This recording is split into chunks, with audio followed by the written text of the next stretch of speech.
Hey guys, welcome back to the channel. This is just a little short video, but I hope everybody is doing well and in good spirits. And Tuck have told me they didn't have much charge on the battery because we didn't play in this video. But since I had taken a picture of the peas, which I was going to insert it into the garden update. Once I got the peas cooked, I thought about it, and I was just so proud of them. I said, now listen guys, this is the second harvest of Tuck's peas that's out in the backyard, and then these are the vegetables that from the backyard, and the butter beans are in these. We have the peas and the butter beans mixed together. And guys, I am going to title this video Food from Your Backyard. Praise God. Food from your backyard. This was a loving experience. Like I told you, I did some years ago, over 20 years ago, and we weren't sure how they was going to do.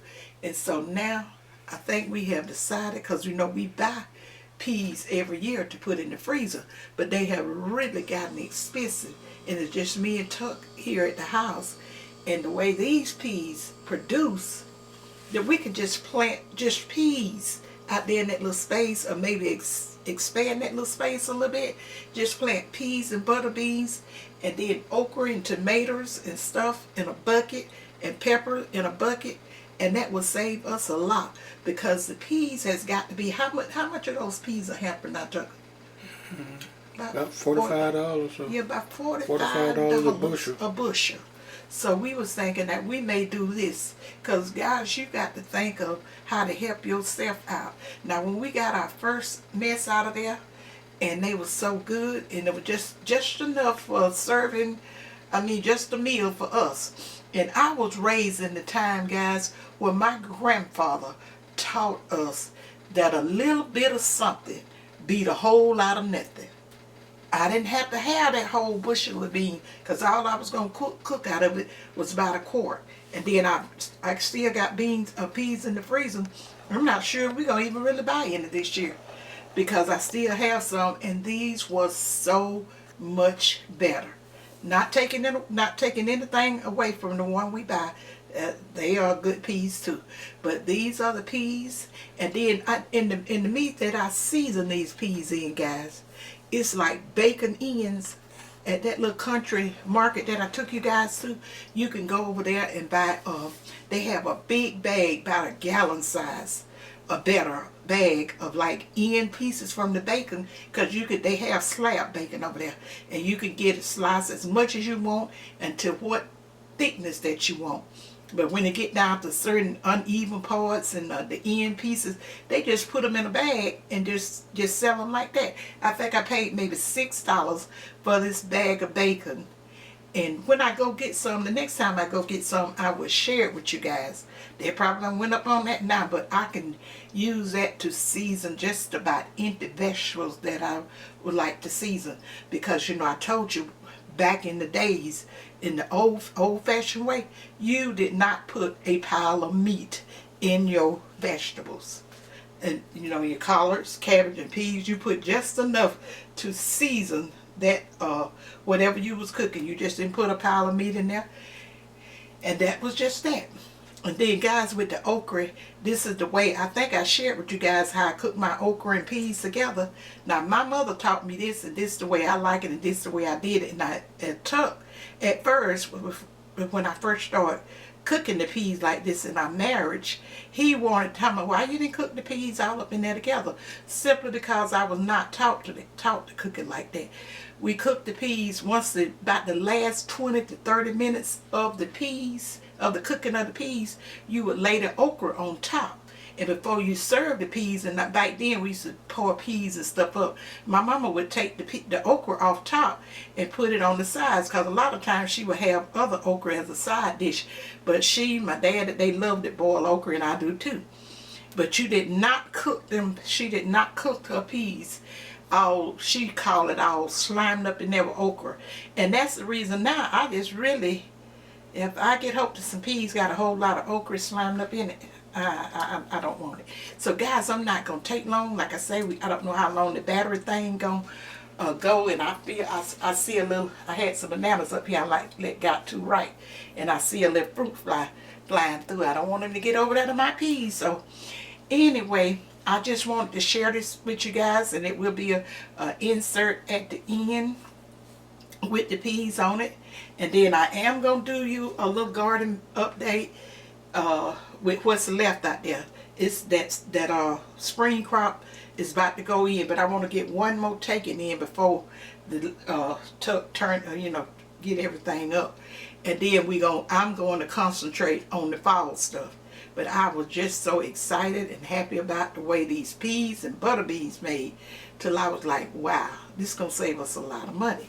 Because usually I always get about, how many hampers of peas do we normally get? Two to three peas. Then if they have butter beans, we try to get at least one of those, but butter beans are hard to find down there. You're lucky to get some butter beans. We didn't get any last time. Last 2 times I don't think, but I just had some in the freezer. Butter beans are usually higher than peas as far as the price. Now, you'll pay 50 plus on a bushel of butter beans time of year, but and it may be going up this year. I mean, that was last year's price. What we're talking about now, but and most of these people are taking advantage of the crisis and stuff that we're in, and just really increasing the price of food. Because like I said, and I had some people to relate to me in the comments, expensive should not be something that we should have to relate to our food, just our food with. Expensive, like I say, you're thinking about something else. Food should be put at, should be priced affordable, where everybody can eat. It just don't make no sense that they're taking advantages of us like that.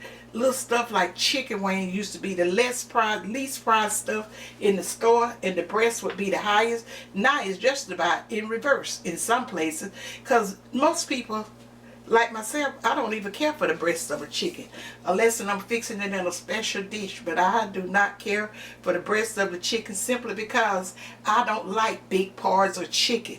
Back in the days, we had the chicken out the yard.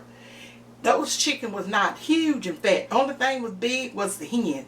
Even the roosters and stuff, which they normally made dressing and dumplings out of it, that was not, they wasn't really that big. The rooster, that's a male chicken. They were sort of like a man. They had little muscles and stuff.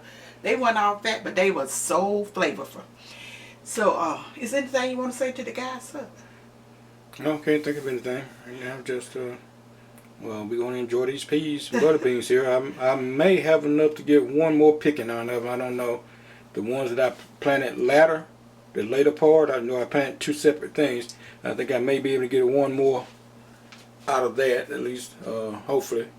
And that probably going to wind up the peas and what tomatoes I have. I still have a few tomatoes out there, and the pepper's going to continue to bear up to it. It get cold and frost hit on them. And sometimes you can save them until the next year if you can keep them in a certain place. And then if you have them in a container, the peppers and stuff. Because I used to grow them in the tub, and I know I told you guys, they'll come back up if you let that last crop stay on there, the last pick, and don't get it off. I reckon that pepper would drop in there, drop the seeds or whatever it do, and it would just come back. Because I used to didn't have to plant pepper in that wash tub. I just planted in there. I mean, every year it would return. I don't know what I'm gonna put out there for the fall thing yet. I'm thinking probably turnips. Either collards, probably more turnips than collards. I don't seem to have a whole lot of luck with collards as well as I would like for them to be. I mean, I grow them, but they don't grow as big as a lot of collards that I see people grow. But I do have pretty good luck with turnips and stuff like that. But I told him. But anyway, excuse me for cutting you off, but I told him the secret to that. But he didn't think it worked like that, and he didn't know. I told him, just like I told you guys. Collards and stuff is a fall crop. All that heat is gonna mess with them, and then the bugs gonna just tear them up and eat them up. And I had shared with him how my daddy did it, but he wanted to try and do it his way, because he would always plant his collards and stuff in the springtime. And I was saying, if you seen in the collards in my daddy garden and stuff, they was left over from the, if they was in the springtime, they were left over from the fall.